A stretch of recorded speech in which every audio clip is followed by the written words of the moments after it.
Et cette invitée, c'est Karine Pronier-Lahaye. Bonjour Karine. Bonjour Caroline. Vous êtes consultante formatrice en restauration. Comment définir justement votre mission? Connaissez-vous Cauchemar en cuisine? Oui. Monsieur Etchebest? Ouais. Je fais la même chose. Mais en plus... Ah, vous êtes sympa quand même. Je suis justement beaucoup plus sympa, je ne crie pas. D'accord. Voilà. Mais voilà, mon travail, c'est d'accompagner les restaurateurs tout au long de leur process, justement pour gagner en rentabilité, en sérénité de travail, et que ce soit les restaurateurs, les gérants et également leurs équipes. Alors c'est intéressant que vous preniez cette comparaison. Est-ce que justement l'émission que vous venez d'évoquer avec Etchebest, elle reflète bien la réalité de votre terrain? Pas forcément, pas sur tous les restaurants. Ce sont des cas extrêmes qu'on voit plutôt à la télé? Il y a beaucoup de cas extrêmes. Quand on voit des monceaux de poubelle, je suis rarement passée par là quand même.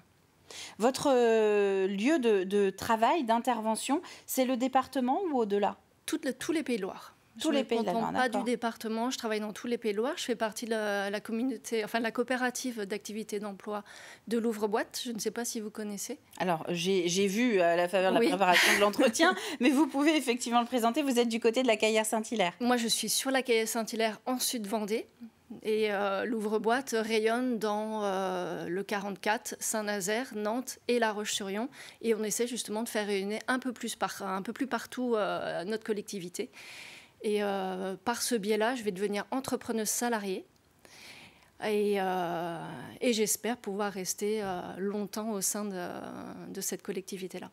Alors, vous allez dans les coulisses donc des établissements, des restaurants, pour voir un petit peu comment ça se passe et comprendre où ça pêche, si je comprends bien, pour pouvoir aider justement les restaurateurs à redresser la barre quand ça ne va pas. Tout à fait, c'est exactement ça. Pour justement qu'ils ne coulent pas leur restaurant, parce que le restaurateur ou chaque chef d'entreprise travaille toujours à 110%, n'a pas le temps de regarder ce qui se passe, de sortir la tête de l'eau et de prendre du recul surtout. Et moi, je les aide justement dans tous ces domaines, tous ces process, et ça fonctionne assez bien quand même. Qu'est-ce que vous voyez comme erreur le plus souvent? Des cartes très longues et des produits qui ne sont pas en adéquation avec les saisons. Moi, j'aime beaucoup travailler avec les produits locaux et les produits de saison, ce qui fait que ça raccourcit les cartes, certes, mais ça donne une garantie aux clients d'avoir toujours des plats frais et des plats qui soient vraiment beaucoup plus savoureux. Parce qu'une tomate mozzarella en décembre, je ne suis pas sûre que ce soit vraiment ce qu'il y a de mieux. Oui, mais je suppose que dans l'esprit d'un restaurateur, c'est de se dire plus j'en propose, plus je vais toucher une clientèle large.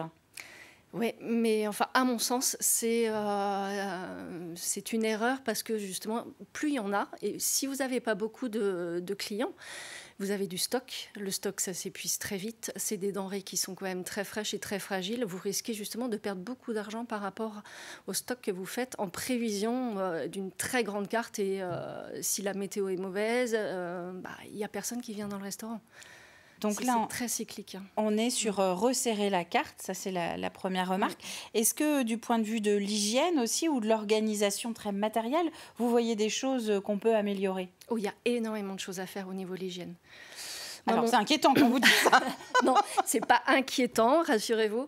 Moi, le but, c'est vraiment que l'hygiène soit irréprochable partout. Et on a tendance, quand on est dans le feu, à oublier certains gestes. Moi, ce que je propose, c'est vraiment d'accompagner le restaurateur dans son process. Je le suis. Je ne vais pas modifier la totalité des process. Je les réorganise, je les améliore, et notamment en hygiène. Je fais des audits hygiène pour marquer justement les points à améliorer. Souvent, il n'y en a pas beaucoup, mais c'est quand même... C'est quand même très important. Et c'est beaucoup de points à améliorer, mais beaucoup aussi de choses. Quand la DDPP passe, le service vétérinaire, le restaurateur est quand même beaucoup plus serein. Oui, il sait finalement, si vous êtes passé juste avant, que normalement tous les voyants sont au vert. C'est exactement ça. En tout cas, en termes d'hygiène. Là, on parle de choses très concrètes, ceux qui prennent en compte la santé, les produits. Est-ce que vous tenez compte aussi des envies du client qui évoluent peut-être également en fonction des années ou des saisons? Et vous dites au restaurateur, par exemple, tu sais, la tendance en ce moment, c'est plutôt d'organiser son resto comme ça ou de montrer ça sur une carte. Est-ce que c'est quelque chose dont vous tenez compte? Ah, tout à fait. Tout à fait. La consommation évolue, on l'a vu notamment après le Covid. Les gens ont complètement changé leur mode de consommation. Ils viennent moins au restaurant, mais plus pour découvrir d'autres plaisirs et d'autres univers. Donc il faut constamment se recréer. Et il y a des tendances de dingue qui passent actuellement, notamment avec des produits anciens qu'on remet au goût du jour, des légumes oubliés. Et moi, je trouve ça super cool. La cuisine, c'est ma passion. Je suis tombée dedans quand j'étais toute petite. J'ai commencé par la pâtisserie. Et je ne m'arrête pas, quoi. Je suis tout le temps en train de faire quelque chose. En gros, c'est aller manger au restaurant ce qu'on ne fait pas à la maison. C'est exactement ça. On ne va pas aller au restaurant pour manger un plat de pâtes à la crème. D'excellents carbonara, mais une carbonara, il n'y a pas de crème fraîche dedans. Ah oui, alors, j'ai vu que c'était aussi une des discussions du moment. C'est un grand débat, c'est un très grand débat. C'est vrai qu'on n'a pas parlé de votre socle quand même. Vous-même, vous êtes passé évidemment derrière les fourneaux.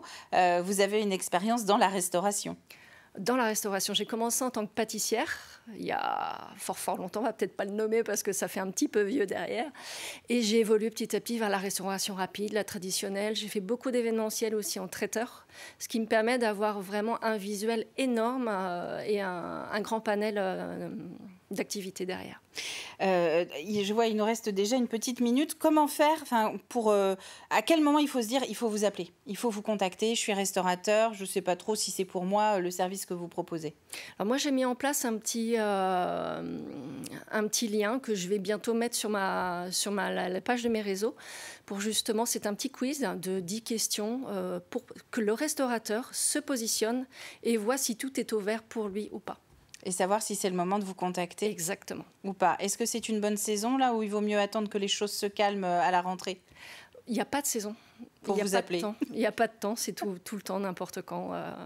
Pour faire le bilan. Voilà, l'urgence, c'est tout le temps. Et vous venez sur le site du restaurant, je suppose, vous regardez tout, vous passez du temps et vous échangez. Oui.